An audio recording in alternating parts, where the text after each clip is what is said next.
noches, soy Luis Novarecio, hasta las 22 lo vamos a acompañar con Rosario Ayerdi y Martín Angulo. Un gran abrazo a Nacho Ortiz, está perfecto, nada de esto, pequeña consecuencia de la vacunación. Mucho para contarte, ya lo viste, está el filósofo y escritor Santiago Kovadlov, que va a charlar con nosotros. Me parece que es un buen momento para reflexionar sobre lo que está sucediendo y mucha información que traen mis compañeros. Rosario, ¿por dónde vamos? Dentro de 12 horas, un poco menos, empieza la veda. Te voy a contar qué no podés hacer hasta el domingo a las 9 de la noche. Además, empieza a haber unidad en Juntos por el Cambio a pocos días de las elecciones, no solamente en la provincia de Buenos Aires, que va a haber búnker conjunto, sino también en la ciudad de Buenos Aires hay acuerdo para el cambio de reglamento y que López Murphy no se quede afuera de la lista. Bueno, por lo primero, acordate que estamos en @dichoesto24 en nuestro Instagram. Ahí podés mandar mensajes de consultas, dudas, decir que rige la veda en los términos que conocimos del 83 a esta parte, espectáculos públicos, consumo de alcohol. No podés, a vos que te gusta, no podés andar armado a partir de mañana. Mi caso, no sería mi caso, pero digo, consumo de alcohol, los restaurantes,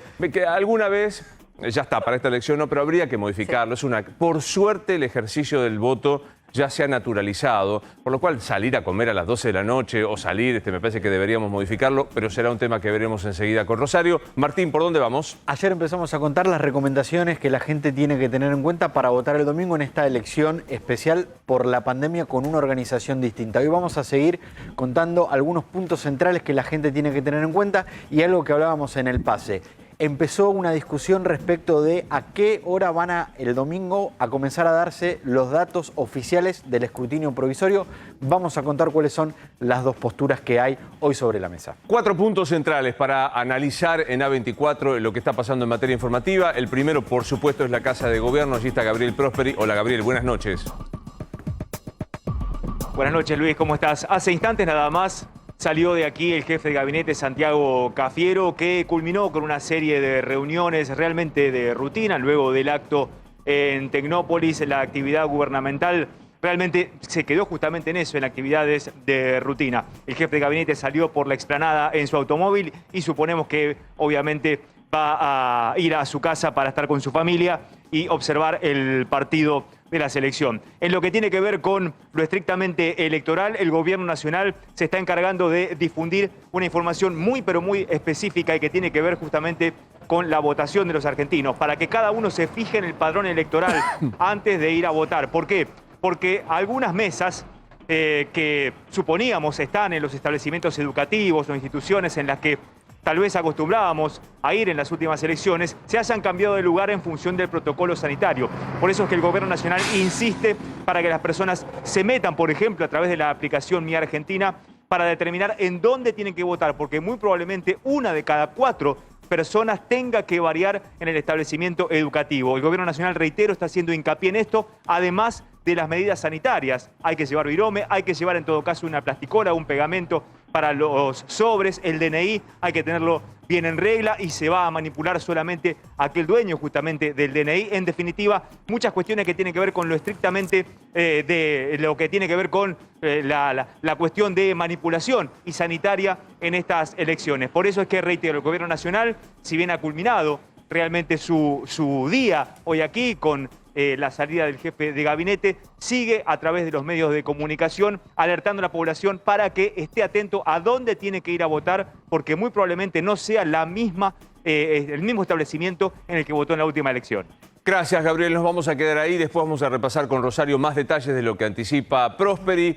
Otro caso policial que tiene que ver con un tema no debatido en esta campaña electoral, que es la inseguridad. Lo está cubriendo Liliana Caruso. Hola, Liliana, buenas noches. ¿Qué tal, Luis? Muy buenas noches, ¿cómo estás? Estamos en Paseo Colón al 1100, en un estacionamiento donde 7 delincuentes, un ataque piraña en este lugar al encargado que estaba en ese momento atendiendo, estaba guardando las llaves de los autos y estos delincuentes que vienen lo amenazan, le sacan el dinero de la caja, le sacan la mochila. Y empiezan a llevarse la llave de una camioneta que pertenece a un marino mercante. ¿Cuál es la reacción que tiene el empleado? Es cerrar apenas puede la puerta del garaje, el portón que lo ves en el fondo de este lugar, que es ese marrón que se ve allá en el fondo, estaba acá adelante. ¿Sabes qué hicieron, Luis? Destrozaron ese portón para poder llevarse la camioneta Él, claro, pensando además que podía dejar a los delincuentes dentro de este lugar. Llegaron a pasar por abajo, lo ves en un video. Sí, lo estamos viendo en este momento. Ahora empezamos a Ahí reproducir está. el momento de la caseta Sí. del cuidador donde se van llevando el dinero y luego lo que vos muy bien relatabas, Exacto. Liliana, cómo se baja la persiana y el Sí. atropellamiento de ella con la camioneta, ¿no? Claro, exactamente cómo logran escapar. ¿Y qué hacen? Nosotros estamos a 11 cuadras de la Casa Rosada y también si vas para el lado de la derecha tenés la autopista, subís por 25 de mayo y vas para Avellaneda. Y es ahí donde finalmente encontraron esta camioneta con los delincuentes. Y yo estoy, Luis, con Leo. Leo es el dueño de esa camioneta. Venía de Mar del Plata a hacer un trámite, siempre lo hace, y dejó la camioneta acá y se encontró con esto, con que le robaron la camioneta. Alguien lo llamó de Avellaneda para decirle que la había encontrado. ¿En qué estado la encontraron, Leo? Destruida. ¿Por qué destruida? Y ¿Cómo porque estaba? no, tenía el tablero partido en dos, tenía el parabrisas que está tocando el volante, el capó no sirve más, el chasis creo que está desplazado, la caja de carga también. No, está... No, destruida. Ahora, tenías herramientas ahí, tenías una computadora, nada de eso apareció, ¿no? No. Tenía cuatro cajas de herramientas por si pasa algo en el viaje. Y el muchacho que vino conmigo dejó una computadora arriba y la tapó con una campera de abrigo que tenía él. Y bueno, de eso no apareció nada. ¿En Avellaneda se cruzaron con un policía estos delincuentes? Según tengo información del policía que me hizo entrega de la camioneta, sí. Dice que la camioneta venía por la autopista y no sé, yo no conozco acá en Buenos Aires, pero dice que entró como en semitrompo y se bajó un muchacho de campera roja con algo en la mano. Bueno, él le dio la voz de alto y le tiró la pistola y era una réplica, digamos, una pistola de juguete, digamos. Bien. Luis, te está escuchando, Leo, si querés hacerle alguna Simplemente pregunta. saludarlo, o algún mandarle un abrazo y estamos viendo ahí esa camioneta que como lo decía usted, Leo, quedó no solo en la chapería, imagino que también debe haber quedado afectado algo del motor de la camioneta, ¿o me equivoco? No, sí, seguramente. Yo no quise ni ponerla en marcha por el tema de que el radiador está todo desplazado hacia adentro. Claro. Leo, gracias por Cualquier estar allí. comentario Ojalá raro. que el seguro le dé una mano. Gracias, Liliana. Enseguida volvemos al lugar allí con este robo piraña. Y nos vamos a Villa Lynch porque nos está escuchando Martín Rojas, nuestro compañero. Intento de secuestro de una menor sería la pregunta que le hago a Martín. Buenas noches.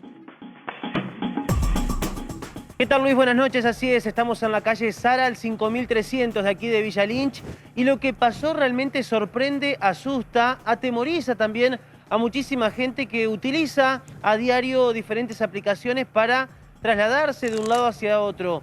En este caso, un hombre junto a su hija de 2 años habían subido a un auto, habían pedido este auto a través de una de las aplicaciones que a menudo usamos, y cuando llegó este chofer en un Volkswagen Gol de color gris, se subió junto a su hija este hombre, hija de 2 años, reitero, y en ese momento se acordó que se había olvidado la mochilita de ella.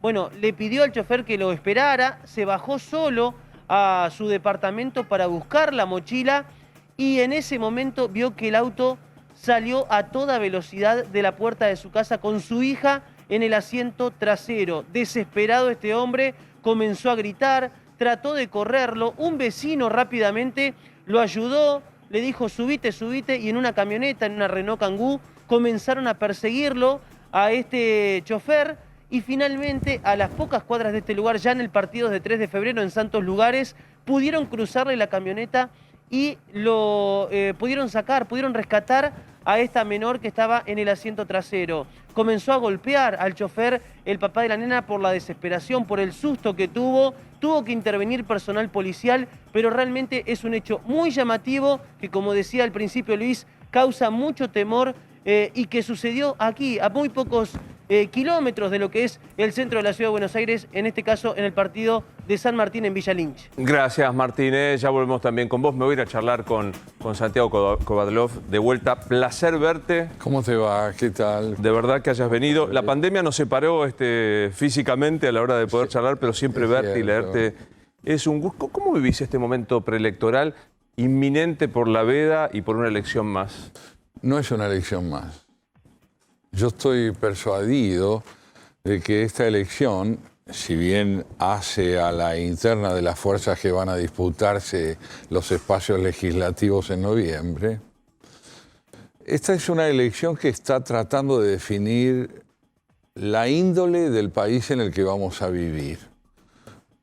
Si ganara el oficialismo, tanto en términos de representación legislativa como en las elecciones del 23, creo yo que vamos a haber consumado un concepto de la política que descarta la democracia republicana.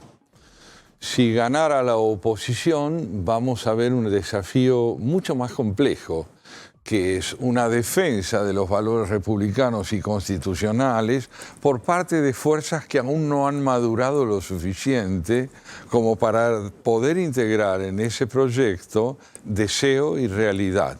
No obstante, es la única fuerza que puede darle continuidad a un proyecto histórico no populista en la Argentina. Que cuando la campaña 2019, se hablaba de volvemos mejores, aprendimos de los errores, es otra cosa. Yo creo que había habido 12 años claros de cuál era la vocación política del kirchnerismo. Algunos abrieron la expectativa, probablemente por un mal gobierno de Mauricio Macri. ¿Volvieron mejores, volvieron iguales, volvieron qué? Yo creo que una de las habilidades fundamentales de Cristina Kirchner fue no otorgarle a las denuncias que sobre ella hizo Fernández ninguna credibilidad, porque comprendió que ese hombre no tiene convicciones, sino una expresión puramente coyuntural. Dice lo que necesita decir en cada momento, pero no en respuesta a una convicción fundamental. Y ella comprendió que podía perfectamente persuadirlo de que dijera lo contrario de lo que había venido afirmando en los años previos al 19. Es gravísimo lo que estás diciendo. Sí, pero es una convicción. Estoy persuadido de que es así y la realidad me lo demuestra. El presidente de la República no está afectado por las contradicciones que siembra. No se siente necesitado de superar sus contradicciones tratando de dar una imagen de coherencia. Le basta con no hacerse cargo de la siembra de desorientación que va generando en el país y afirmar que sigue gobernando como si nunca hubiera ocurrido o llevado el país a una desorientación profunda. Ahora, el que dice blanco hoy, mañana negro por una necesidad coyuntural, como bien vos decías, podría ser, iba a decir sofistas, pero tengo un enorme respeto por los sofistas y por los cínicos, por lo cual no voy a usar esto, pero en la terminología... Demagogos. Alberto Fernández es un demagogo. Sí, ¿sabes qué es un demagogo? Es muy sencillo. Un demagogo es un hombre que dice lo que se quiere oír de él y no lo que él piensa que debe ser oído. Claro, y ahora digo, en este acto de demagogia se da algo muy argentino, que es que hay un presidente que puede decir negro cuando dijo blanco y el centro de poder no reside en él, sino en quien lo nomina. ¿Tiene sentido que yo pregunte si este es el gobierno de Alberto o de Cristina? No, creo que, a menos para alguien que estuviera muy distraído, desde un comienzo supimos que este era el gobierno de Cristina, porque al presidente de la República lo designó ella. Mira, hay algo que en Cristina hay que admitir, me parece, Luis. Cristina dice lo que siente y piensa. Nunca encubrió lo que siente y piensa. Y aun cuando se declara inocente de todos aquellos cargos que la justicia le imputa, creo yo que ella se siente con derecho a proceder como lo hizo, se la declare culpable o no. Entonces a mí me parece que este es un gobierno que fue diáfano desde un comienzo. Ella le asignó a él una identidad que él, y aquí viene lo que los griegos llamarían la tragedia, él no puede desempeñar. Él no pudo estar a la altura de una gestión que demandaba de su parte una coherencia que no tiene. Entonces, ¿qué ocurrió? Que el golem, esa figura borgiana que fue inventada por un rabino para que probara ese rabino que estaba a la altura de Dios porque podía crear un ser humano, el golem terminó no entendiendo lo que quería la figura primordial o no pudiendo hacerlo. Fernández no es inocente, pero Fernández no es lo que ella quiso que fuera. ¿Qué ves? Habrá que ver el resultado el domingo, ¿no?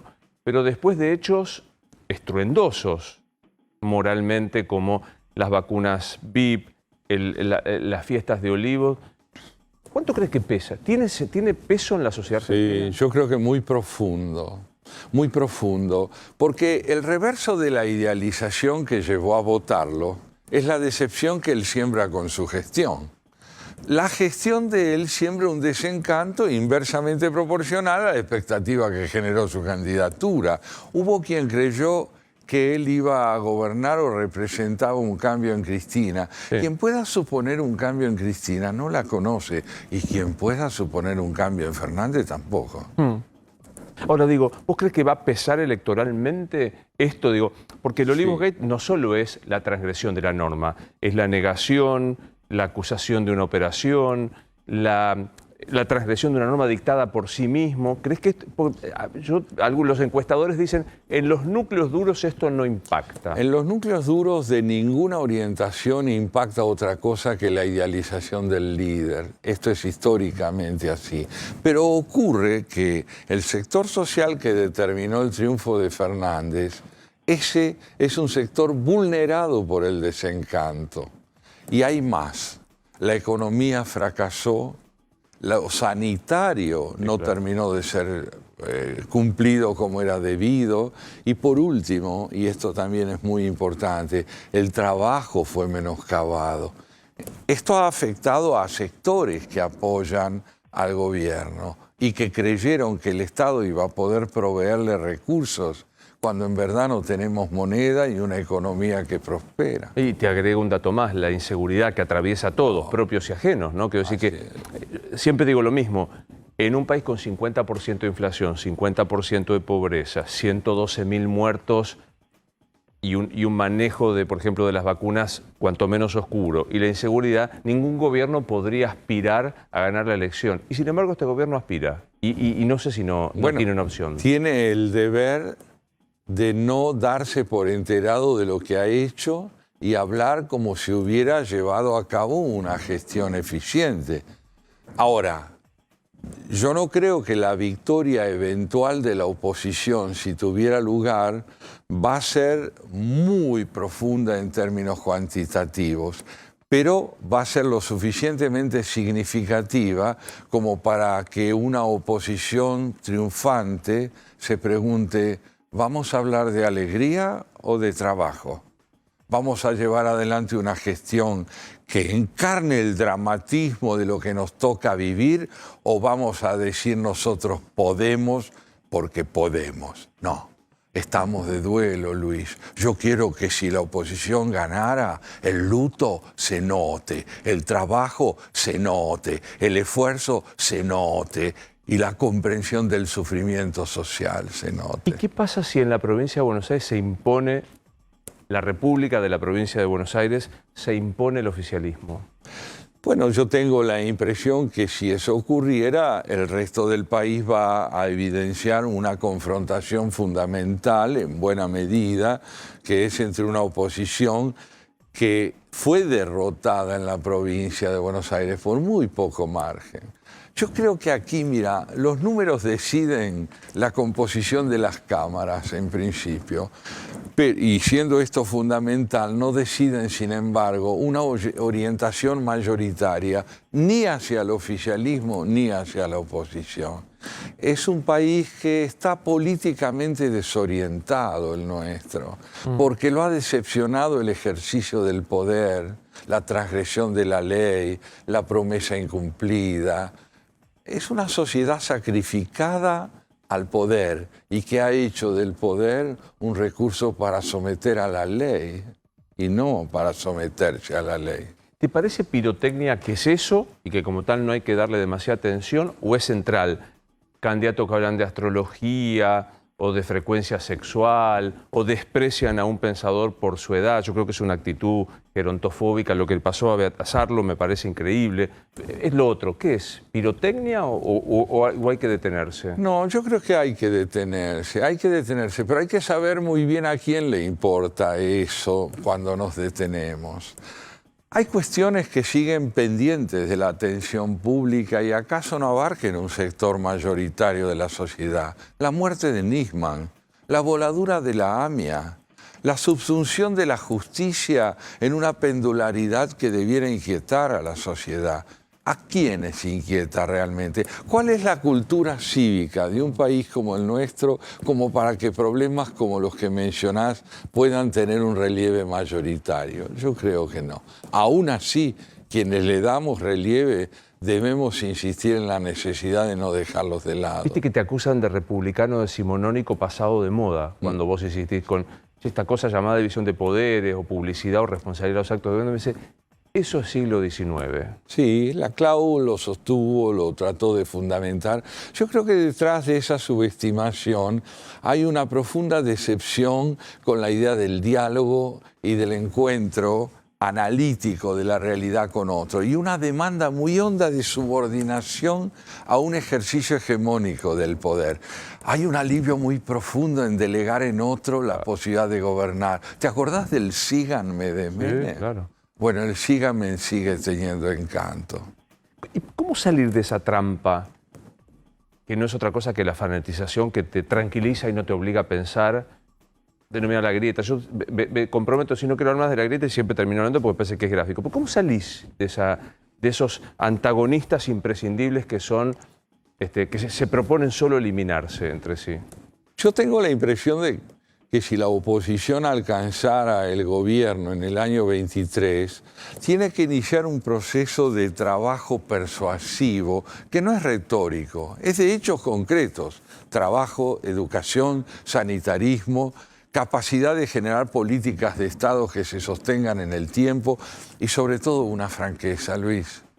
Esto va a llevar muchos años si queremos salir de donde estamos. Pero esos años no son solo años de sacrificio, son años de respuesta al sufrimiento de quienes se han sacrificado, mediante la dignidad cívica y no el prebendarismo que condena a la pobreza mientras da de comer a algunos.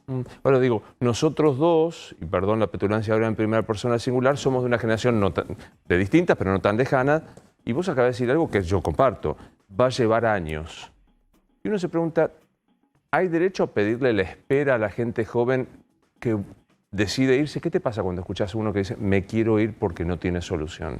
Yo le respondo, yo me voy a quedar. Yo tengo 78 años y me voy a quedar. No tengo futuro. Si no tuviera futuro, no pelearía por mis convicciones cívicas. Yo creo que los que se van tienen derecho a irse, pero la tarea, la gran tarea, es quedarse a construir el país. Porque quien se va responde a un ideal aislado. Puede ser que lo satisfaga, pero mañana comprenderá que ser extranjero no es vivir en otro país, es haber claudicado de la solidaridad social en el propio. Suena como que le estás pidiendo un acto heroico y a veces me parece injusto pedir un acto heroico al que decide irse. Yo no le pido nada al que decide irse, en el sentido de que no lo puedo obligar ni lo quiero obligar. Le quiero explicar por qué yo no me iría si tuviera 30 años. ¿Por qué no me iría? Aún con 30 años y con la historia que pregunta Pava, porque es absolutamente contrafáctica, pero aún si pudieras recuperar tus 30 años habiendo, con la experiencia, hagamos un Funes el memorioso, ¿te escapás o te quedás? Yo me quedo. Yo me quedé acá en años muy difíciles. Y me quedé por convicción, no por heroísmo, porque comprendí que no tengo dónde vivir si no comparto con otros mi historia, mi lengua, mis anhelos, mi dolor. Mi dolor. ¿Tenés las 2 vacunas dadas, por suerte? Sí. Ahí está. ¿Cuánto pesó el miedo? Separemos las restricciones que vivimos, el para mí incorrecto modo político de encarar sanitariamente la cosa. Hablemos de lo profundo. ¿Cuánto generó temor el COVID en vos? Yo no tuve la impresión de tener mucho miedo. porque sabía que en algún momento tal vez me podría vacunar. ¿Sabes qué me aterraba? Pero de verdad me aterraba. La promesa incumplida que el gobierno sembraba en una sociedad a la que la obligaba a aquietarse, encerrarse, inmovilizarse, perder trabajo. Y yo, por supuesto, trabajo por Zoom, me dedico a dar clases, pero sí padecí profundamente el aislamiento, el miedo a perder la posibilidad de un futuro de encuentros con mis amigos y mis familiares. Yo tengo hijos a los que quería ver y me costaba verlos. Hubo un momento en el que no nos veíamos. 2 de ellos están en el exterior, se fueron hace mucho tiempo. Pero los iba a volver a ver, digamos, a esta etapa de la adolescencia en la que yo estoy. Claro. ¿Cuántos años debía esperar yo para verlos? Tenía miedo de no poder verlos, de no poder despedirme. La convicción optimista de que esto, planetariamente, como género, la humanidad va a ser mejor, ¿es una pavada optimista? Mira, yo no creo en la redención de ningún tipo, ni la ideológica que nos proveerá un hombre nuevo. Yo creo que la capacidad de aprender de la experiencia consiste en matizar las dificultades eternas para vivir. Matizarlas. ¿Qué es un hombre culto? ¿Un hombre que sabe muchas cosas? No, es alguien que ha aprendido por qué le cuesta aprender, por qué tiene dificultades con sus prejuicios. No soy pesimista, pero creo profundamente en que los ideales redencionales llevan al fracaso de la comprensión de lo que somos. Un hombre se entiende bien cuando se desconoce. Es apasionante eso que estás diciendo. Este es reconocerse incapaz, reconocerse con falencias, es un camino estupendo. Yo creo que sí, ¿no? Mira, una anécdota deliciosa que me tocó vivir en la facultad cuando yo era estudiante. Borges enseñaba pasillo de por medio literatura inglesa. Y yo, desde mi pupitre en el aula de filosofía medieval, lo veía. Entonces veía un día a un muchacho que se paseaba ansioso por el pasillo esperando que la hora termine para poder saludarlo. Y cuando termina la hora, Borges sale de su aula y este muchacho se acerca y lo mira devotamente y le dice: ¿usted es Jorge Luis Borges? Y él le contesta: bueno, momentáneamente. Es hermoso, es hermoso. Hay un libro de reportajes que hizo Liliana Hecker a muchas personalidades, y una de ellas es Borges, que es el primero de los reportajes que está publicado. Y ella le pregunta, maestro, ¿qué es la muerte? Y él rápidamente contesta: un alivio. Ahora digo, nosotros que nos enfrentamos a la posibilidad más concreta de la muerte, porque el COVID me parece que encarnó la posibilidad más concreta de la muerte. A mí un poco, yo decía que el alivio venga más tarde. Pero por supuesto, porque una cosa es sentirse desguarnecido ante la peste por quienes deben proveernos los recursos para poder enfrentarla con alguna naturalidad venidera, y otra cosa es estar abandonado por el Estado, que debe cumplir con la posibilidad de que nosotros elijamos nuestra muerte, la podamos enfrentar, elaborándola con tiempo. Nos robaron el tiempo. Es interesante porque durante el año pasado, al comienzo, creo que todos, de buena fe, apoyamos una serie de restricciones ante la incertidumbre, desde los dirigentes políticos hasta pensadores y demás. Y después hubo un momento en que algunos se atrevieron a decir: che, no es mucho. Llegó el término de la infectadura, que me gustaría que analizaras. Pero recuerdo que muchos periodistas fuimos acusados de asesinos cuando decíamos: ¿no será que hay una delegación de carta blanca en el Poder Ejecutivo para que diga hasta si puedo tomar un café? ¿Por qué funcionó eso? ¿Por qué hubo hasta un cierto asentimiento social a restricciones tan tremendas por tanto tiempo? En un país que aspira a vivir democráticamente, cuando la investidura presidencial está encarnada por alguien que en un momento pareciera responder a sus deberes, confiamos. Hemos confiado tanto que no hemos visto lo que se escondía detrás de la investidura. Pero cuando la investidura está encarnada en alguien que dice: señores, vamos a proceder de esta manera, necesitamos confiar y confiamos. La decepción es lo terrible porque mina, quebranta, vulnera la identidad cívica. Claro. Es que esa misma autoridad que malogró ese acto de confianza ya no puede poner ni siquiera un acto razonable, que puede lograr que se cumpla un acto razonable. Es curioso porque el gobierno ya, creo, no aspira a persuadir sino a los que están convencidos. Y para estar convencidos de ese modo, en que uno es invulnerable a las contradicciones, no hace falta tener convicciones, hace falta ser fanático. El fanatismo es impermeable a todo lo que lo contradiga. Fíjate que en la oposición el desencanto circula abiertamente. Los líderes son cuestionados, la gente pide más, hay un desfasaje que la oposición va a tener que llenar. La gente reclama que se viva en el marco de la ley, en el marco de lo que es una democracia constitucional. Y la dirigencia democrática que representa la oposición, ¿se está ocupando de eso o están diciendo voy yo? Après moi le déluge, después de mí el diluvio. Ahora, ¿me concedés que esta persistencia al fanatismo también fue un instrumento de construcción electoral de la oposición cuando estuvo en el poder y que logró sostener estos antagonistas imprescindibles? Mira, a riesgo de equivocarme y admitiendo una posición contraria a la mía, yo te digo que el gobierno de Macri fue obcecado, no fanático. Obcecado. Entre la obcecación y el fanatismo hay una diferencia. La obcecación es el intento de perseverar en una actitud sin renegar de la existencia de un adversario. El fanatismo solo se construye eliminando al que no piensa como uno. No es menor la diferencia. A lo mejor se parece bastante. Yo decía muchas veces, no tengo grandes talentos, pero soy un terco. Y un amigo me corrigió y me dijo, no, la terquedad es persistir en el error. En todo caso, vos sos tenaz. Y hay como una cosa parecida entre la obcecación y el fanatismo, ¿no? Yo creo que sí. Un obcecado puede abordar o arrimarse a la omnipotencia a veces en su manera de plantear las cosas. Persistiendo en el error, ¿no? Sí, no advirtiendo que puede capitalizarlo con un aprendizaje nuevo. Yo creo que este es el desafío de la oposición. ¿Habrá aprendido que lo que la llevó a perder las elecciones fue el hecho de no haber podido comprender cuál era la necesidad social que debía haber priorizado? ¿Habrá? ¿Habrá? Yo digo lo siguiente, exijámoselo.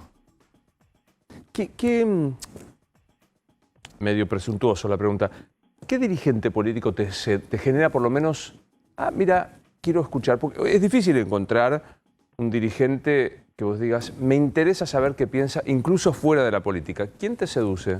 Bueno, a mí me interesa mucho no solo aquel que es capaz de recapacitar sobre sus errores en gestiones previas, sino el que demuestra tenacidad en sus convicciones y las fundamenta bien. Por ejemplo, yo advierto en Patricia Bullrich una voluntad de darse a entender y de haber ejercido el poder, aún en soledad, con una posición a veces tremenda, como en el caso de Santiago Maldonado, y persuadida de que la ley estaba de su lado. A mí eso me conmueve en un país que es huérfano de justicia. Me parece que hay convicciones que uno puede advertir en otros, por ejemplo en Cornejo, el radical Cornejo, tiene convicciones, más allá de otros rasgos que uno puede llamar personales, ¿quién no los tiene? Sí, claro. Pero sí me parece interesante advertir que hay personas que no excluyen la interlocución autocrítica con otros, pero al mismo tiempo favorecen la posibilidad de que veamos que tienen una convicción que no descalifica la presencia del otro, que no asienta en la exclusión su derecho a tener razón. También es temeraria la pregunta, ¿pero Macri fue en la política argentina? En algunos aspectos sí. Yo creo que en algunos aspectos fue en su concepción de lo que debía hacer un gobierno republicano. Yo te diría que para mí el problema fundamental que enfrentó Macri es que no estuvo a la altura de sus ideales. No estuvo a la altura de sus ideales. Es decir, él tenía ideales republicanos muy potentes, muy fuertes, pero no se encontró a sí mismo en un ejercicio pleno que permitiera reconocerlo como vocero de sus ideales. Fue obcecado. ¿Qué ves en Horacio Rodríguez Larreta? A un hombre que aspira al poder, a un hombre que está decidido a buscar la interlocución con el adversario, pero lo que me inquieta de Rodríguez Larreta es que lo que él entiende como adversario con el que se puede dialogar, muchas veces son hombres y mujeres que han demostrado un desprecio profundo por el diálogo. ¿Ves ahí algo como de tibieza o candidez? No sé cómo llamarlo. Yo no te diría de candidez, un concepto de la estrategia política que pareciera partir de la idea con otros no podemos conversar porque no los hay, conversemos con estos, pero uno tiene a veces ganas de decirle, ¿a vos te parece realmente que Massa no ha dado pruebas suficientes de que es como el barco ebrio de Rimbaud, el poeta que decía que un barco iba a los tumbos de un lado para otro? Yo no sé si se puede conversar con un hombre que ha demostrado no ser capaz de ser consecuente con su palabra. No sé. Te lo pregunto casi como para ponerlo en mi billetera y tenerlo como defensa. ¿Qué te pasa cuando te dicen gorila? ¿A mí? Sí. Bueno, me gustaría discutirlo. Yo no me siento gorila. Yo jamás desprecié al peronismo en lo que el peronismo ha demostrado tener de muy fecundo. El primer gobierno de Perón está lleno de aciertos. Lo que yo le preguntaría a quien me llama gorila es si sería capaz de reconocer errores en el peronismo. Yo tengo una técnica que es autodenominarme gorila, aunque tampoco lo siento, para descartar ese tema y hablar de las cosas.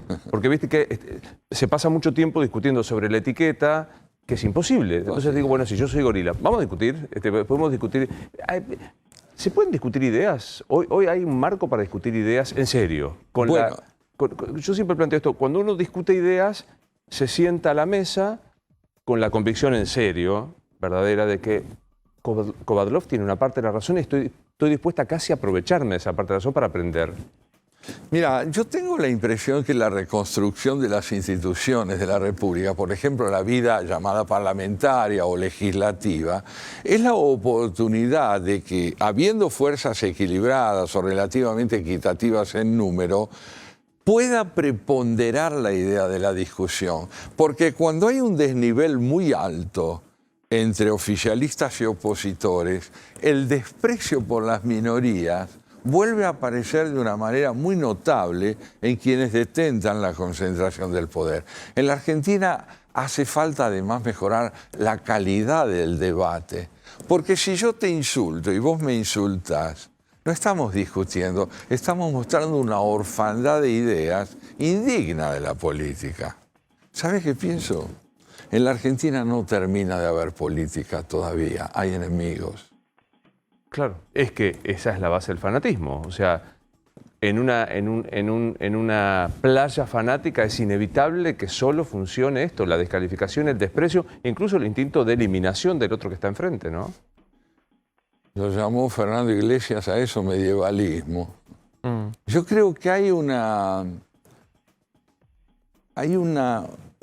pobreza muy profunda de la sensibilidad cívica en la Argentina en los últimos 50 años, ¿no? Desde los 70 a esta parte, el apego a las consignas reemplazó al pensamiento, la idea del valor redencional de la violencia se vio sustituida por la convicción de que la conquista de las instituciones desde adentro para desmedro de la vida constitucional iba a llevarnos a una sociedad más sana.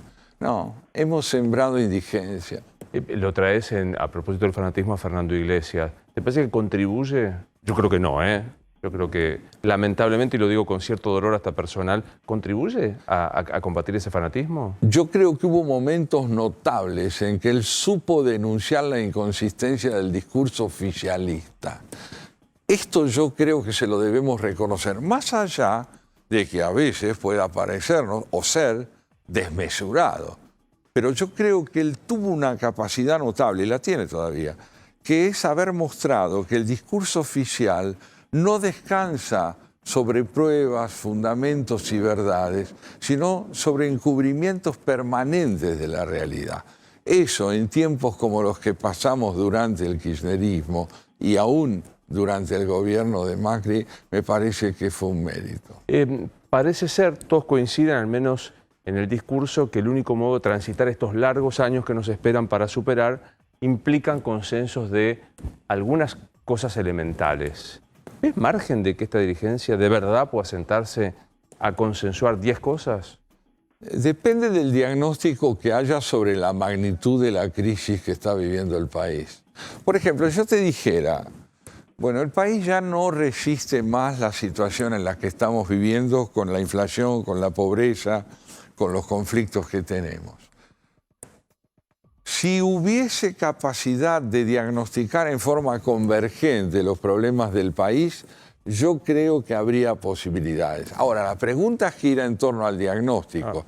Si el diagnóstico lo dicta el fanatismo, no. Por ponerse un ejemplo de hoy, difícil un diagnóstico convergente cuando una ministra dice hay más muertos, no importa cuántos, pero hay más muertos en la capital que en Rosario, como modo de debate. O sea, esta cosa es la compensación de los males, ¿no? Sí, algo brutalmente espectral en el ejercicio de la función pública. Parecen personas, pero argumentan como si fueran fantasmas, ¿no? Es decir, dicen cosas que revisten una inverosimilitud total. ¿A quién creen que pueden convencer argumentando de este modo? Es pregunta que te la devuelvo. ¿A quién creen que pueden convencer? Cuando un ministro dice Suiza es más aburrido, o esto, lo digo porque soy de Rosario, porque estoy en un estado de indignación importante con este tema. Es decir, hay más muertos en la capital como si esto le quitara votos a Rodríguez Larreta. ¿A quién creen que convencen? Yo creo que son actitudes desesperadas para reafirmar o reconsolidar al propio sector ya ganado. No me parece que les abra posibilidades de penetrar y cosechar votos nuevos. Es el discurso de la desesperación. El sesgo de confirmación, ¿no? Con el que parece hay que analizar las cosas. Y también, ¿sabes qué? Un poco de tontería en el propio pensamiento. Es un pensamiento muy empobrecido, cargado de prejuicios, sin el anhelo de persuadir. Otra forma de la pobreza argentina. Sí, Rosario quería hacerte una pregunta. Y le pregunto, usted dice que se juegan en elecciones dos modelos, uno es el republicanismo democrático y otro es el populismo y la autocracia. ¿En serio cree, después de 4 años de gobierno, que el Juntos por el Cambio fue un republicanismo democrático? Hay investigaciones con injerencia en la mesa judicial en la justicia, hay investigaciones por espionaje, hay investigaciones por envío de armamento a Bolivia. Cuando se pruebe que todo eso es cierto, yo le voy a dar la razón a usted. Entonces, rige el principio de inocencia, ¿no debería regir también para todos el principio de inocencia? Me parece muy bien, por eso hay causas y hay juicios. Ahora, tratar de demostrar que uno es inocente antes de que se lleve adelante el desarrollo de las causas y considerar que quienes llevan adelante esos procesos son delincuentes y cómplices de un gobierno, me parece que es descalificar al otro. Pero además quiero decirle algo. Yo no creo que la confrontación es entre republicanos cabales y oficialistas kirchneristas consumados. Yo creo que la confrontación es entre un kirchnerismo que no está dispuesto a transigir con ideales constitucionales como los que aún rigen y un anhelo republicano que, como dije, no está todavía configurado plenamente, ni a través de un ejercicio pleno que haya demostrado la idoneidad que uno requiere, ni tampoco a través de personalidades que sepan dar prueba de que esos ideales están consolidados plenamente en ellos. Es un proyecto tembloroso de transformación del país. Y quien diga que la oposición está consolidada y tiene un programa de gobierno plenamente constituido, no está diciendo la verdad.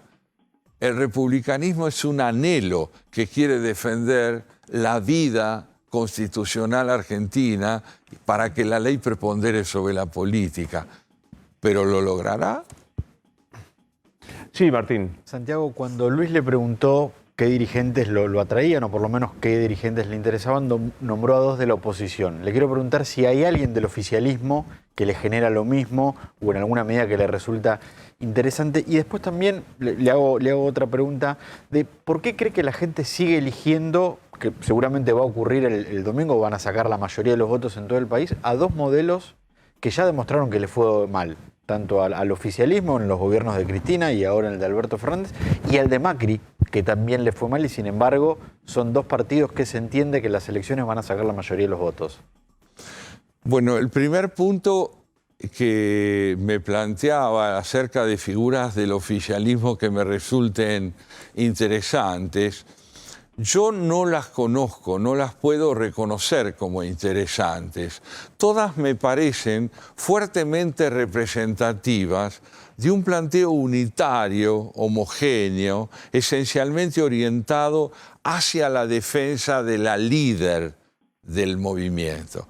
Ese liderazgo en la oposición es muy tenue, es muy difuso, no se sabe hoy quién lidera a la oposición de manera plena. De modo que yo no encuentro en el oficialismo figuras que me resulten, como desearía, interesantes para un intercambio. No las encuentro.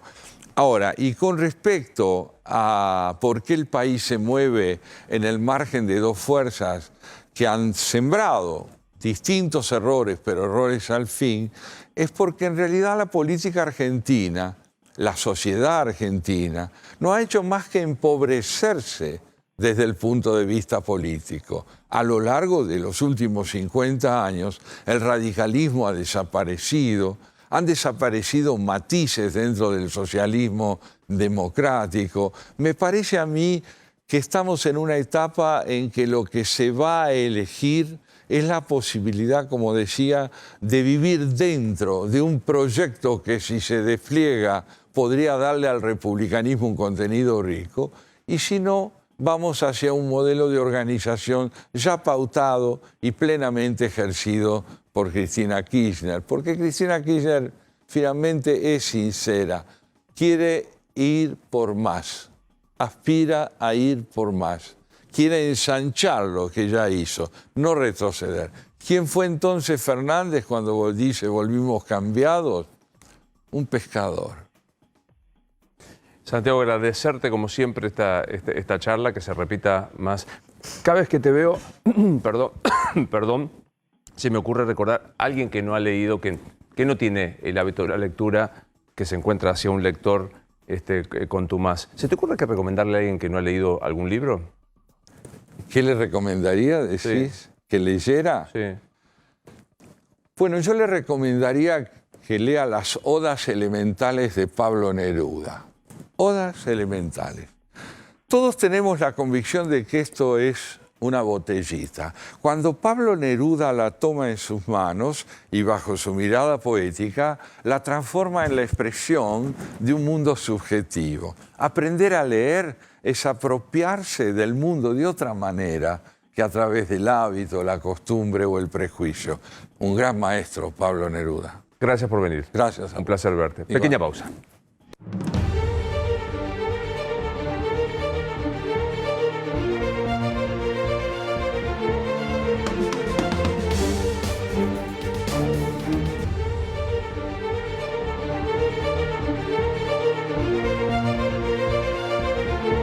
Está sentado en nuestros estudios Leandro Santoro, el precandidato a diputado nacional de la Capital Federal, del Frente de Todos. Gracias, Leandro. Vamos a hacer con él una charla política y también las preguntas que hacemos sobre 10 temas centrales que hemos convenido con mis compañeros. A propósito, Rosario, ¿va a haber o no va a haber Manes Santilli juntos? Va a haber Manes Santilli juntos. Al final, finalmente va a haber Búnker juntos. ¿Te acordás que se invitaron mutuamente a celebrar el día de los festejos, a estar juntos? Bueno, finalmente no va a ir Santilli a defender, a visitar el búnker de Manes, sino que va a haber un búnker conjunto. ¿En dónde? En la ciudad de La Plata. Se está terminando de definir porque ahora los dirigentes bonaerenses van a estar todos juntos. ¿Cuál es la clave? Es fidelizar el voto del día de la elección, tener la foto Claro. lo más rápido posible y de paso presionar un poco a Facundo Manes para que se muestre en la campaña, porque algunos creían, Puntos, claro. algunos creían que llegaba hasta la campaña, que si pierde las elecciones puede ser que en las próximas semanas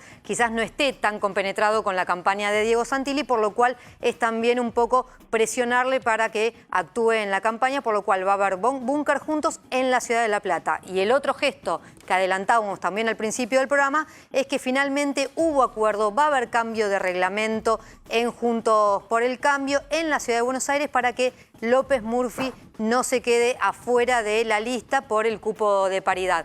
Ojo con esto, atención con esto, ahí estamos viendo el acuerdo, atención con esto porque ¿sabés a quién perjudica?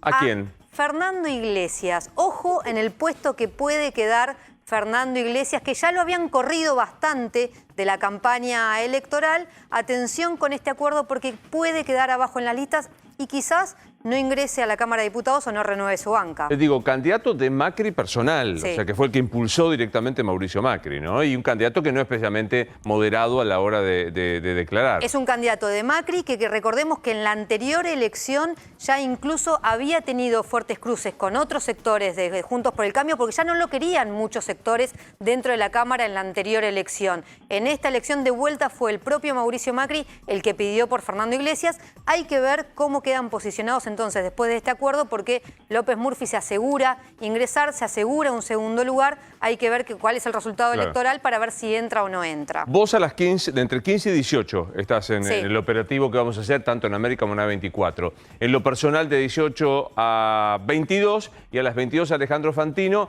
Bueno, a ella no, porque todavía estamos votando. ¿A quién le toca? ¿A nosotros o a Fantino el resultado, el comienzo del resultado? Depende a quién le preguntes. Con Canosa, quiero decir, Fantino con Canosa, no Claro. me lo quiero olvidar, por favor. Depende a quién le preguntes. En el gobierno nacional te van a decir que le va a tocar a Viviana Confantino porque los resultados van a comenzar a darse a las 23 horas. Esto lo dijo la titular de la Dirección Nacional Electoral, Diana Chiodo, esta semana, porque por la organización en pandemia todo se va a demorar mucho más. Ahora, si le preguntás a la Cámara Nacional Electoral, te debería tocar a vos con Antonio Laje, porque hoy el presidente de la Cámara Nacional Electoral dijo que no hay motivo para pensar que los primeros resultados estén a partir de las 23 horas. ¿Qué fue lo que dijo textualmente hoy Santiago Corcuera, que tuvo una reunión con los apoderados de los partidos políticos nacionales? Creemos que los resultados pueden estar antes, pero puede haber complicaciones porque hay un 20% más de locales de votación. Queremos creer que el Poder Ejecutivo va a acelerar la carga y la difusión. Hay una acordada desde el año 2017 que establece que los resultados tienen que empezar a darse a partir de las 21 horas. Inclusive desde el 2019 se fijó que los resultados se comiencen a dar cuando esté escrutado el 10% de los distritos más grandes del país. Esto Claro. es Ciudad y Provincia de Buenos Aires, Córdoba y Santa Fe. Lo que me duele que pongas primero a Córdoba que a Santa Fe, pero no importa, déjalo pasar. Los cuatro No, no. más Y bueno, importantes, Santa Fe, es así. principalmente Rosario, Córdoba, Victoria. Ciudad de Buenos Aires y la provincia de Buenos Aires. Así que está la discusión de en qué momento se van a comenzar a dar los resultados. Inclusive ayer, Juntos por el Cambio hizo una presentación ante la jueza electoral de la ciudad, María Servini, para pedirle que intime al gobierno nacional de que sí o sí a las 9 de la noche se comiencen a dar los resultados. La comparación, si querés hacer, con la última PASO, la del 2019, entre las 10:30 y las 11 de la noche en ese momento, el Ministerio de Interior a cargo del gobierno de Macri comenzó a dar los resultados porque justamente lo que decían es, a las 9 de la noche ya teníamos cerca del 40% escrutado, pero no cumplíamos el 10% de estos 4 distritos grandes, por lo tanto recién cerca de las 11 de la noche se comenzaron a dar los primeros resultados del escrutinio provisorio. Hay que ver qué es lo que ocurre el domingo. Bueno, me voy a sentar con Leandro Centro. ¿Alguna pregunta de maldad que le puedo ¿Viste hacer? los tubos que le salieron? ¿Los qué? Los tubos, porque está remando. Ah, así que contra propios, contra ajenos pero propios. Contra decían. propio, sobre todo, me parece. Está remando al revés. ¿Quién te la, bueno, ahí está, Rosario. ¿Quién te la hizo más difícil? ¿Los ajenos o los propios? No tengo problema. Yo enfrento la adversidad con una sonrisa. Está muy bien. Pero digo, no es fácil, que traicionemos una conversación previa que teníamos en el corte. No es fácil, Olivos Gay, Maestra, Suiza. Mira, Luis, yo defiendo ideas, defiendo valores, defiendo políticas y de ahí ese eje no me corrieron en la campaña. ni las cosas que fueron sucediendo, ni los adversarios, ni nada. Lo que pasa es que a veces es difícil cuando del otro lado no te responden ni con ideas, ni con valores, ni con política. Entonces la discusión termina siendo un diálogo de sordos. ¿Cuándo fue que hablaste por última vez con Alberto? Hoy. Sin traicionar la intimidad de la charla, ¿de qué fue? De la campaña. Me felicitó por lo que habíamos hecho en la campaña. ¿A qué hora crees que va a haber? Recién Martín hablaba No tengo la menor idea. A las 11 de la noche me muero. Claro. Me estoy enterando por ustedes. No tengo la menor idea. Porque aparte se va a ralentizar por el tema del COVID. Que el COVID y todas estas cuestiones. Sí, no tengo la menor idea. Ojalá que esté lo antes posible. ¿Se plebiscita en la capital la gestión de Rodríguez Larreta? Es una gran pregunta. Ojalá que el tema esté incluido en la valoración de la gente, porque votamos dos cosas, diputados nacionales y legisladores. Se habla mucho de la Cámara de Diputados, poco de la legislatura. Vos pensá, Luis, que en la legislatura estamos a un diputado de los 2/3, de la mayoría grabada. ¿Eso qué te permite? Vender todo, como hizo Larreta. Una parte de su mandato aprovechó el acuerdo con Lustó y empezaron a vender terrenos públicos y a construir torres.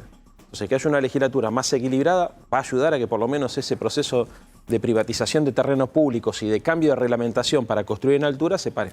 Bien, quiero que conversemos con Rosario y con Martín, pero con ellos armamos una serie de temáticas para que incluso viene la gorileada.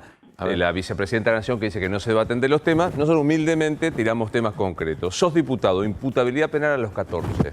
Mirá, no, yo creo que eso no corresponde. Lo que hay que hacer es un régimen penal de responsabilidad juvenil, que es lo que viene planteando todo UNICEF en el mundo, digamos, se viene dando esta discusión, un régimen especial para los chicos.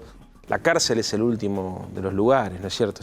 Una situación aberrante. Yo di clase en la cárcel, Luis. Cuando vos pones un pibe en la cárcel, lo condenás para toda la vida. Entonces debería haber un régimen especial y salir de este sistema tutorial. Ya te lo pregunté la otra vez, pero bueno, reglamentación, legalización de drogas, marihuana u otras de uso recreacional para uso personal. Sí, la respuesta es sí. Tal cual está la ley de salud mental. Nos quedamos impactados con el caso Chano. ¿Sirve? ¿Hay que modificarla? No, yo creo que lo que hay que hacer es que darle las herramientas necesarias para que funcione, porque se necesitan instrumentos intermedios, casas de mediodía o de tránsito, asistencia domiciliaria. Ese es el problema. Vos hablás con los especialistas de salud mental y todos te la defienden a la ley. Dicen que es una buena ley. Digamos que la idea es, aparte se han instalado falsos debates, como que está prohibido internar sin voluntad a las personas. Y no es así. Lo que pasa es que la decisión ya no la toma el juez, sino la toma un equipo interdisciplinario. El problema es que, como todo, como inclusive como la delincuencia juvenil, ¿qué hacemos antes para que eso no suceda? No llegar hasta ahí. Claro. ¿Ley de alquileres tal cual está sirve o hay que modificarla? Yo creo que hay que revisarla, que generó mucho ruido, me parece que está bien intencionada, pero es una ley que hay que revisar porque evidentemente hay problemas, pero también hay que complementar con otras cosas. Como te dijo ayer mi compañero Matías Tombolini, ¿viste? Si la ciudad no tiene una política para regular el suelo y para orientar que parte de esos recursos que están ociosos, como las viviendas vacías, no vayan a aumentar la oferta. Ley de primer trabajo es una iniciativa del Frente para la Victoria, así que obviamente que sí. Planes sociales, ¿qué haces? Reforma, contraprestación necesaria, trabajo, ¿qué haces? Bueno, el empalme, lo que estamos trabajando ya se avanzó. Ahora el Ministerio de Desarrollo Social permite que los que cobran potenciar trabajo puedan trabajar en el agro, en todo el sector del campo. Vamos a hacer lo mismo con el tema industrial y hay que tratar de ir generando condiciones para que las personas tengan capacitación y al mismo tiempo un plan de incentivo a las empresas para que puedan contratar, reducción de contribuciones patronales e incluso hay momentos donde el Estado le paga un pedazo del sueldo al que contrata por primera vez a un empleado por un tiempo determinado hasta que ese empleado queda. ¿Evaluación docente obligatoria primaria y secundaria? Sí, a ver, hay que evaluar a los alumnos, a los docentes y al sistema. Eso están de acuerdo todos. Y hay un Consejo Nacional de Evaluación. Tiene que funcionar bien, pero no solamente a los docentes, porque también cuáles son las metodologías de estudio, cuáles son las prácticas pedagógicas, qué es lo que está pasando en el sistema. No hay que ir contra el docente encontrando un chivo expiatorio, hay que analizar en profundidad. Porque además, en el caso de la Ciudad de Buenos Aires, hasta la Constitución te obliga a que las reformas tengan que incluir a toda la comunidad educativa. Agravamiento de las penas para los delitos de corrupción. Mirá, yo creo que es importante eso. Lo que creo que hay que también plantear es que tiene que haber condena efectiva, porque en la ciudad se presentó una ley que ellos le llamaban ficha limpia, pero con doble condena nada más. Y lo que nosotros decíamos es que se vulneraba el principio de inocencia. Entonces, con condena efectiva, sí. Es justamente ficha limpia. ¿Vos decís condena efectiva con último recurso extraordinario ante la Corte? A ver, y si no, son dos cosas. Hay una cuestión desde la filosofía del derecho. ¿Vos qué condenas, los hechos o las personas? Por ejemplo, te pongo otro caso. Si una persona roba eso y cumple su condena, después cómo se proyecta esa responsabilidad en el futuro de su vida, si pagó su deuda con la sociedad. Y bueno, entonces, total. En el caso igual... Sí, perdón. No, que estoy de acuerdo, digamos. A ver, creo que hay que ser... Te voy a decir una cosa, Luis. Tolerancia cero con la corrupción. ¿Sabes por qué? Porque yo en la ciudad de Buenos Aires presenté una ley para que se excluya del registro de los contratantes del Estado aquellas empresas que se habían autodeclaradas corruptas, como el caso de Benito Roggio. Benito Roggio participó de la coima de los cuadernos, fue al juez y dijo que él había pagado coima y sigue siendo proveedor del Estado. Administra el subte, por ejemplo. ¿Qué hizo el PRO en la ciudad? No trató la ley. Entonces hay que ser implacable con la corrupción pública y privada. ¿Muerte digna? Sí, por supuesto. Convenios colectivos de trabajo tal cual están, con la ultraactividad de los convenios, con la protección sí o sí siempre en todas las circunstancias del trabajador. No, sí, yo siempre creo que hay que defender al más débil. Obviamente me parece que hay situaciones que van permitiendo que haya reformas, pero los sindicatos me parece que las han planteado. El propio Facundo Moyano ha planteado que en algunas ocasiones se necesita, digamos, modificar esa ley, pero es caso puntual, digamos. No creo que... El principio siempre es defender al más débil. Esto de decir, che, si modificamos las leyes laborales o quitamos derechos, van a aumentar las inversiones y aumentar el empleo, ya está comprobado que no sucedió. ¿Congelamiento de despidos por decreto de ley? Y bueno, en algún momento fue importante, es transitorio, no se le puede decir a una empresa no puede rajar a nadie nunca más, porque eso sabemos que es ficticio. Ahora, también cuando nosotros pusimos la prohibición de despidos, pusimos el repro, pusimos el ATP, o sea, le dimos una mano a las empresas también y bajamos las tarifas. Intervención del Estado en la salud privada representada por obras sociales y prepagas.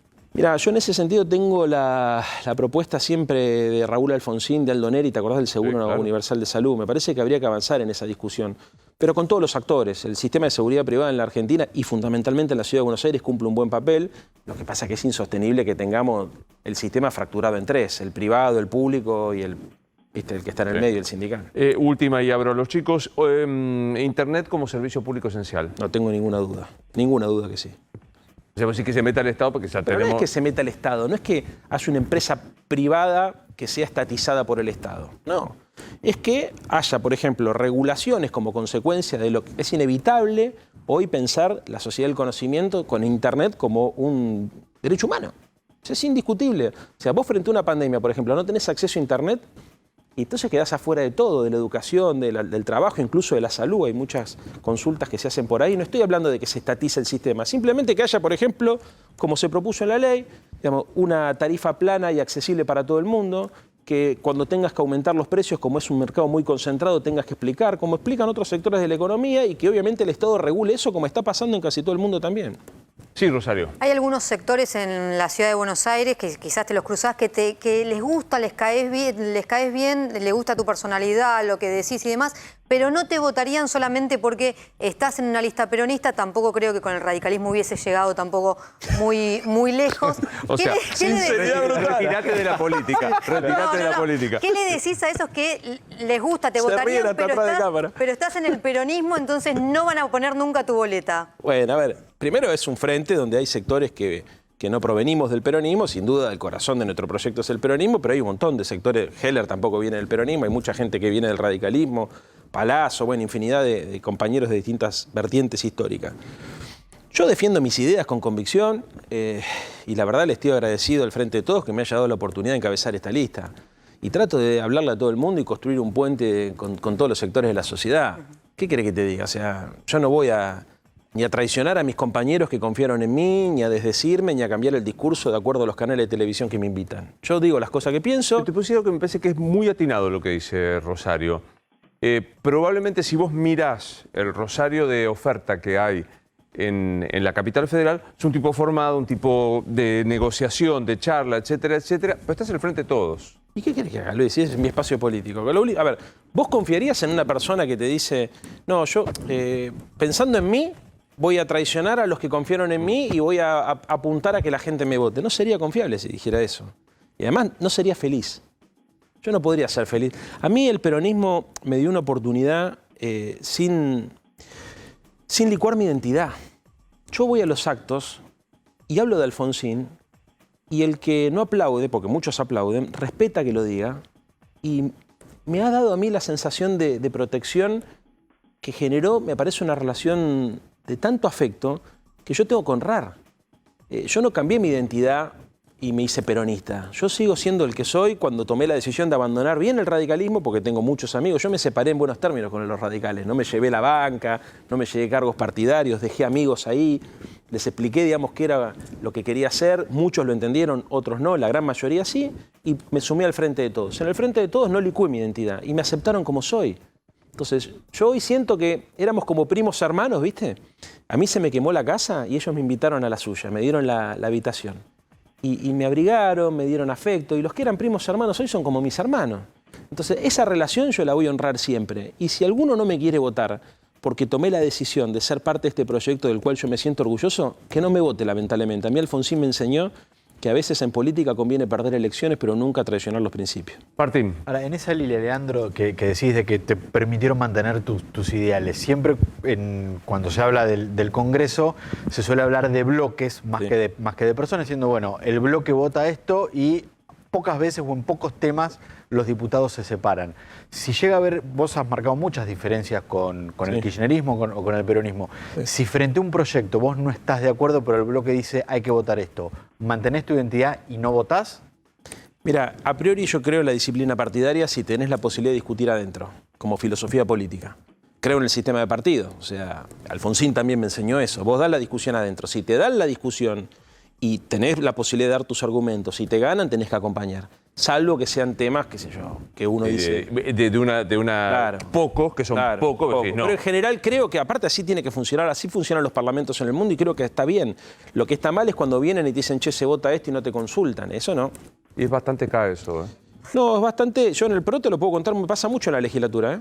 Hay muchos compañeros, amigos míos, que son legisladores de Juntos por el Cambio, que los hacen votar cosas que no estarían de acuerdo en votar y sin embargo votan todos alineados. Pero digo, si hay alguien que ha recorrido, por ejemplo, todos los medios, por poner un ejemplo, todos los medios de comunicación, ha sido TN acá, C5, La Patriada y qué sé yo, no me sale cuál es el otro. Y hoy una de tus líderes le dice a Tolosa Paz, no vayas porque no se puede discutir, porque los medios de comunicación... ¿Y cómo compatibilizás? No le dijo eso, no vayas. Dijo... Al contrario, estaba orgullosa Cristina que Tolosa vaya a todos lados. Creo que en algún momento dijo que la maltrataron. No recuerdo por qué programa en especial fue que dijo que la maltrataron, pero... No sé si lo tenemos al cortecito que lo usamos al comienzo. A ver, parate, cuento lo que yo hablo con Cristina. Cristina está chocha de que yo haga este tipo de cosas, que venga a todos lados. A mí me lo dice todo el tiempo. Es más, cada vez que voy a La Nación, me escribe. Porque mira La Nación. Y es el título, ¿eh? No, Cristina mira La Nación. Lo dijo hoy, o lo dijo hoy, se lo dijo. Pero lo cuento no porque estoy contando una infidencia, sino porque se lo dijo a Máximo. Digamos, yo, viste, la verdad que con ella tengo una buena relación. Cristina, no sé, por ahí a veces dibujan una imagen, o se dibuja una imagen, no quiero responsabilizar a nadie, de Cristina, que no es una persona... Al contrario, ella, por ejemplo, que yo venga a tu programa, no sé si nos estará mirando, pero... Un saludo. Sí, probablemente no se esté mirando.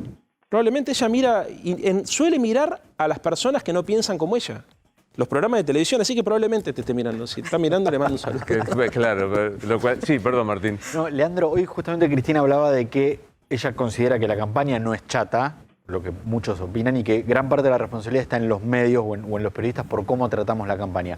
Te quiero preguntar si coincidís o no con ella, o si crees que es una campaña chata, y si para las elecciones de noviembre, después de las PASO, se puede reacomodar otro tipo de campaña ya siendo una elección definitiva. No, creo que hay un problema anterior, que es que nos enfrentamos a una primaria, el espacio político que sí tiene competencia interna, que es Juntos por el Cambio, no le permitió a sus integrantes debatir entre ellos. Entonces eso bloqueó el debate. Te pongo un caso, Vidal no debatió con López Murphy y con Rubinstein, Santilli no le dio el debate a Manes. Entonces, ¿nosotros cómo hacemos para entrar a esa discusión? Ese es un primer condicionamiento, un corset que está dado por el dispositivo que ellos definieron, ¿no? Generar una primaria, pero no permitir el debate. Y después los medios son los medios. Yo acá vengo y hablo de política y me siento cómodo. Claro, o sea, claro. Y hay otro programa donde, viste, decís una cosa y te interrumpen. O sea, no se puede generalizar, hay de todo. Bien. Habla casi como... Con nosotros cerrás la campaña, te quedará un rato más todavía, hasta mañana a las 8 de la mañana. ¿Por qué te tienen que votar?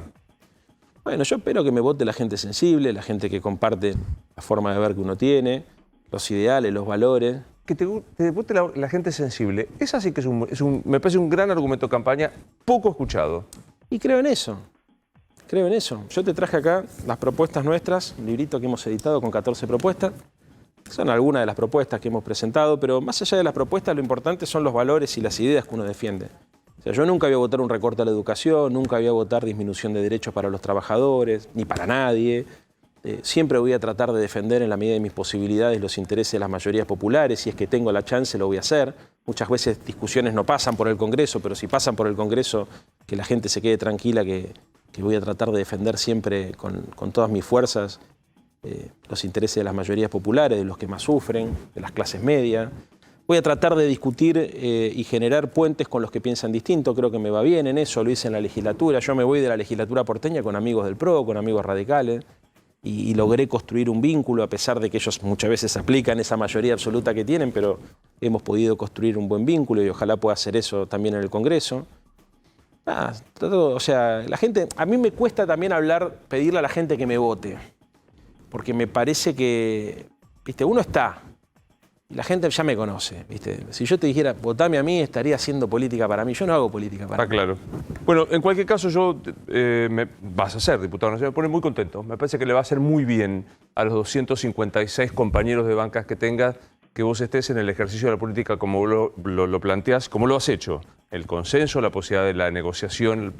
Así que me alegra que seas diputado nacional dentro de 2 meses y demás.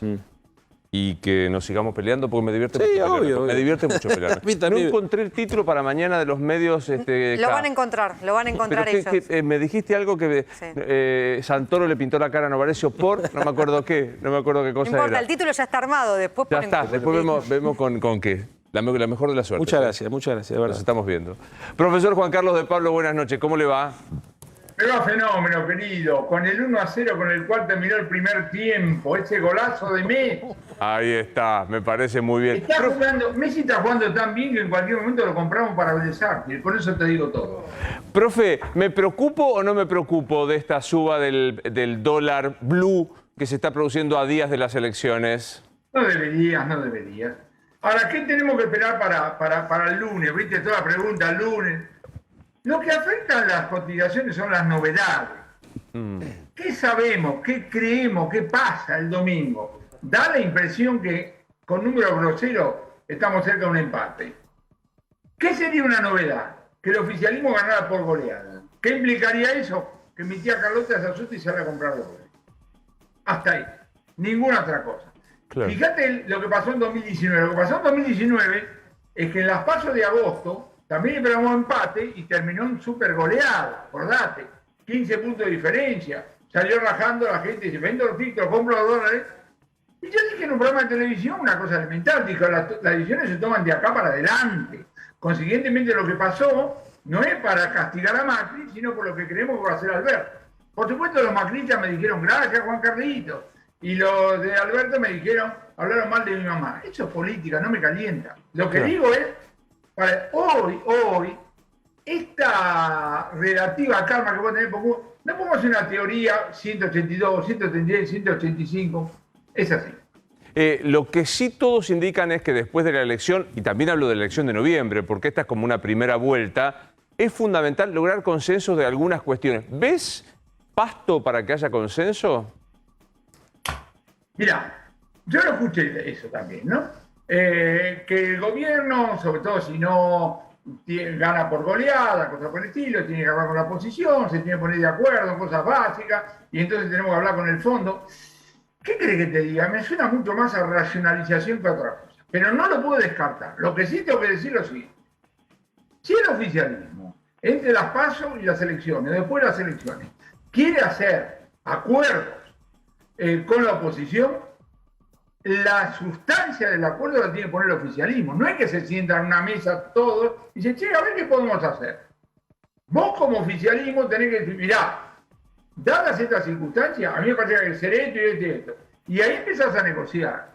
Claro. Yo me acuerdo que Jesús Rodríguez contó un caso muy interesante. Alfonsín después del 87 quedó muy debilitado, pero Jesús te dice que hubo acuerdos políticos con el peronismo por el cual se reformó la ley de coparticipación federal y hubo 2 cosas más que salieron, producto de que, bueno, que se podía seguir, digamos, negociando. Entonces digo, no descarto, es poco probable, no descarto, pero en todo caso, el peso de la iniciativa la tiene que tener el oficialismo, que tiene que decir, busco acuerdo a propósito de estas cosas concretas. Ayer tuve una discusión con un funcionario que me dijo que funcionó estupendo el cepo a las exportaciones de la carne porque la carne bajó un 1%. Sí, pero fantástico. No sé por qué no se quedan cortos. Porque las cosas magníficas hay que generalizarlas. ¿Qué te parece si entramos ahora en un restaurante con un revólver y le pedimos que le dé a toda la plata el efectivo? Nos vamos a llenar de efectivo. Y si encañonamos al mozo, nos va a dar un sándwich. Yo lo veo un poco dramático a lo que está proponiendo. ¿A dónde voy con esta ironía? Que en el corto plazo vos puedes hacer milagros. Ahora, vos sabés que el mundo no termina hoy, mejor dicho. Vos no sabés cuándo no termina el mundo, pero podría no terminar. Te comés la vaca, te comés los stocks y la vida sigue. ¿Y después qué es lo que haces? Claro. Hay que tener la experiencia de lo que pasó la otra vez. Entonces, en el corto plazo hay milagros. Aparece el carnicero que dice, qué bueno, no aumentó la carne. Son los milagros del corto plazo. En el corto plazo se pueden hacer milagros. Bueno, viste que yo siempre te pregunto cuánto va a estar el precio del dólar a fin de año. No te lo voy a preguntar, pero digo, te voy a preguntar a cuánto va a estar el Bitcoin, ya que El Salvador lo tomó como... ¿A cuánto va a... ¿Viste lo del Salvador? Sí. ¿Viste lo del Salvador? Claro. El dato crucial para entender es esto. Hay 2 millones de salvadoreños viviendo fuera de El Salvador. No sé cuánto es la población de El Salvador, pero no deben ser muchos. 2 millones de compatriotas que mandan plata a El Salvador. Sí. Que pagan fortunas de comisiones, fortunas. Mirá, el otro día estaba con un compañero de la facultad, estábamos charlando, y sale el tema y entonces dice, pará, la señora que limpia en mi casa es venezolana, esperá que le voy a preguntar cuánto paga de comisión porque le manda, no sé, a la madre, ¿sabe cuál es la comisión de un venezolano que le manda $100 a un pariente en Caracas? Ni idea. Escuchá, 27%. ¡Wow! Por lo cual es lógico, porque no usa el banco de la esquina, no es una transferencia, entra un tipo con efectivo, coimea al policía, andás a ver. Capaz que en El Salvador no es tan complicado. ¿Qué quiero decir? Las transferencias de los mexicanos hacia del que viene de Estados Unidos hacia México, carísimas. Entonces alguien me dice que quiere usar el Bitcoin para mandarle al primo, los dos abren una cuenta, le manda, el otro lo saca rápido, me parece excelente. Lo que no entiendo es esta pasión por querer vender el Bitcoin como reserva de valor. ¿Por qué? Porque mirás el pasado de una cotización que tiene estas oscilaciones y decís, bueno, querido, si ganaste plata con el Bitcoin, comprá pastillas para el corazón, porque en cualquier momento te puede pasar cualquier cosa. Entonces, insisto, me parece importante como medio de pago, como medio de cuenta o cosas por el estilo de un país que tiene mucha población afuera para traer plata dentro. Te mando un abrazo. Gracias, profe. Chao, querido. Nos vemos la semana que viene. Dale, pequeña última pausa.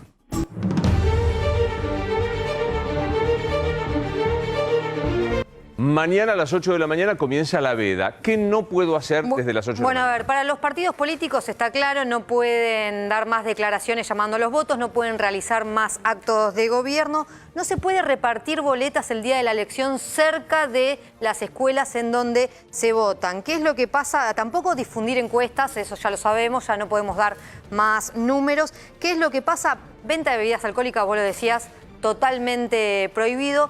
No se puede andar armado, o sea, porque alguno le gusta. Si alguno quiere, claro. Si a alguno le gustan los espectáculos populares al aire libre y en privado están prohibidos, por eso el partido de la Argentina esta noche. Y también prohibición de portar banderas, distintivos, insignias partidarias, nada de eso. En realidad el domingo no se respeta porque normalmente los militantes terminan yendo a los búnkers con banderas. Es obvio. Pequeña recomendación, hay que modificarlo. Esto ya por suerte nos acostumbramos a las elecciones y hay que hacer vida normal como siempre. Recomendaciones para la elección, Martín. Bueno, ayer empezamos con algunas, vamos con las últimas. Va a haber una franja horaria para que las personas que sean pacientes de riesgo ante el coronavirus tengan prioridad de votación. En la ciudad de Buenos Aires y en la provincia de Buenos Aires, los jueces electorales de esos distritos establecieron que la franja horaria de prioridad es durante todo el día, de 8 a 18. Las personas que sean de riesgo frente al coronavirus van a tener prioridad para votar. En otras provincias, cada persona debería consultarlo porque cada juez puede haber establecido un criterio distinto. Lo contamos, pero es importante repetirlo. Personas que el domingo estén transitando el COVID o estén haciendo aislamiento por haber sido contacto estrecho, caso sospechoso o por alguna medida de gobierno deban hacer el aislamiento, están exceptuados de ir a votar. no tienen la obligación de ir a votar, no tienen que pagar una multa ni van a tener una causa penal, van a tener que justificarlo en la Secretaría Electoral de su distrito, pero no van a tener ningún problema. Y el otro punto importante para que toda la gente sepa, en cada colegio de votación va a haber una persona que va a ser el facilitador sanitario, va a ser la persona encargada de controlar de que se cumplan todos los protocolos sanitarios y al mismo tiempo es la persona a la que cualquier votante va a poder recurrir para una duda, una consulta, una denuncia, lo que sea. El facilitador sanitario va a ser una figura que se crea especialmente en esta elección y va a haber una por cada colegio. Bueno, nos vamos a ver, por supuesto, ustedes saben, a partir de las 17:45, Rosario comienza más temprano, América y A24 en transmisión especial para cubrir todas las elecciones el domingo y esperar los resultados que nos animamos a decir vendrán hacia la medianoche. Soy Luis Novarecio, se quedan en la continuidad de 24.